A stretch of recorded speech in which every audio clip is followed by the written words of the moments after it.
সত্য কোৱাৰ সৎ সাহস ৰাখা। পৰিণাম ভোগ কৰাৰ শক্তি তোমাক ভগৱানে দিব। কালি যি হৈ গ'ল সেয়া পাহৰিবলৈ সাহস লাগিব।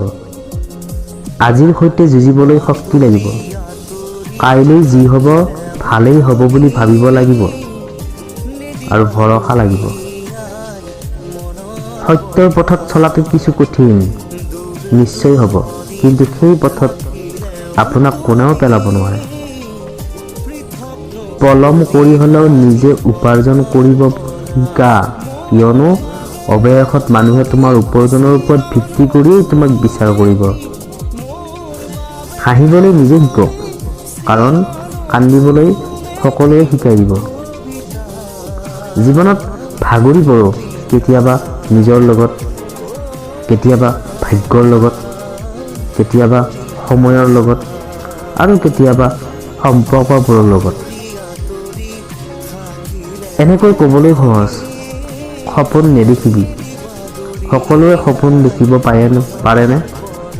কিন্তু তেনেকৈ কোৱাৰ সলনি যদি এষাৰ উৎসাহ বঢ়োৱা কথা ক'লোহেঁতেন, হয়তো বহুতে নিজৰ সপোনবোৰৰ মাৰি নেপেলালেহেঁতেন।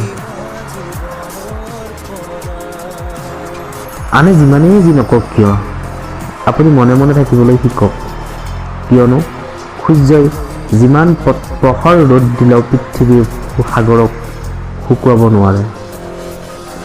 অহংকাৰ সেইজনে কৰে যিজনে হঠাৎ এনেকুৱা এটা কিবা পাই যায় যিটো পোৱাৰ যোগ্যতা কোনো দিনে নাছিল। যদি নিজকে শক্তিশালী কৰিব বিচৰা, তেন্তে অকলে কিদৰে থাকিব পাৰি শিকি লোৱা।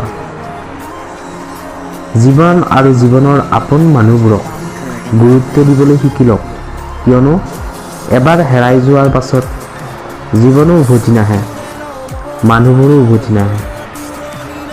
সত্যৰ পথত চলাটো কিছু কঠিন নিশ্চয় হ'ব, কিন্তু সেই পথত আপোনাক কোনেও পেলাব নোৱাৰে।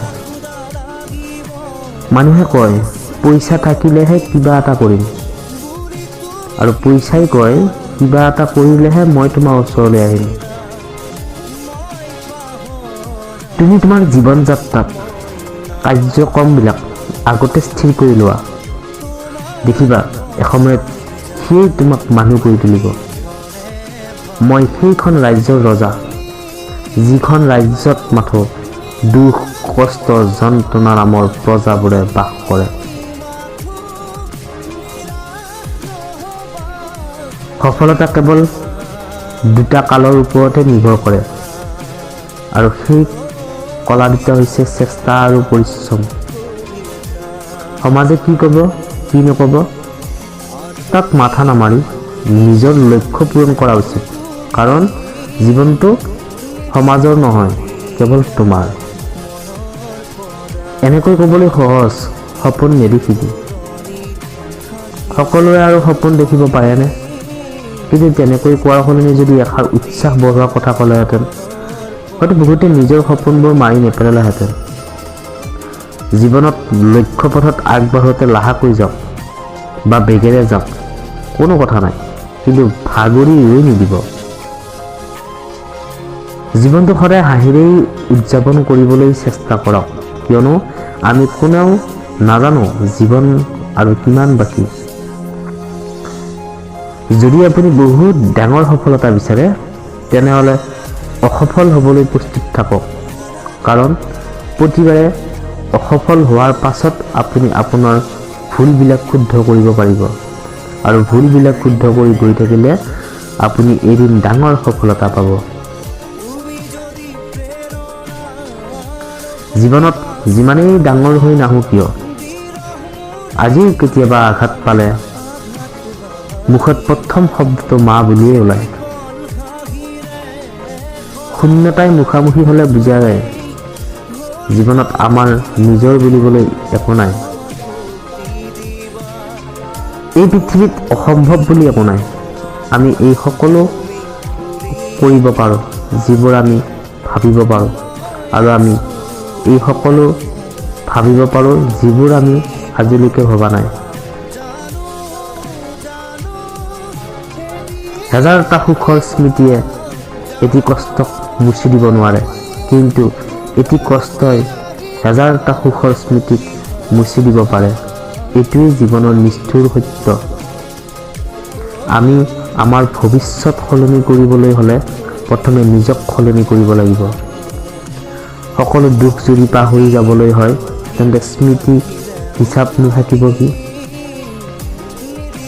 জীৱনৰ কঠিন সময়ত আটাইতকৈ প্ৰয়োজনীয় বস্তুটোৱেই হ'ল ধৈৰ্য। শুকান বালি হৈ সময়বোৰ আঙুলিৰ ফাকেৰে সৰকি গ'ল। সোঁৱৰণিৰ কোঠাত স্মৃতিবোৰ চকুলো হৈ গ'ল।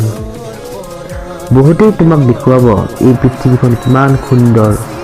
খুব কম সংখ্যকহে তোমাক দেখুৱাব এইখন পৃথিৱীত তুমি কিমান সুন্দৰ। কোনো যোগ্য হয়, কোন নহয় সেইটো সময়ে ক'ব। আজি দুখী হৈ আছো, কাইলৈ হয়তো সুখ আহিব। ভগৱানৰ সান্তনাটো ময়ো হয়। নিজৰ সন্তানক তেওঁ কিমান দিন কন্দুৱাব।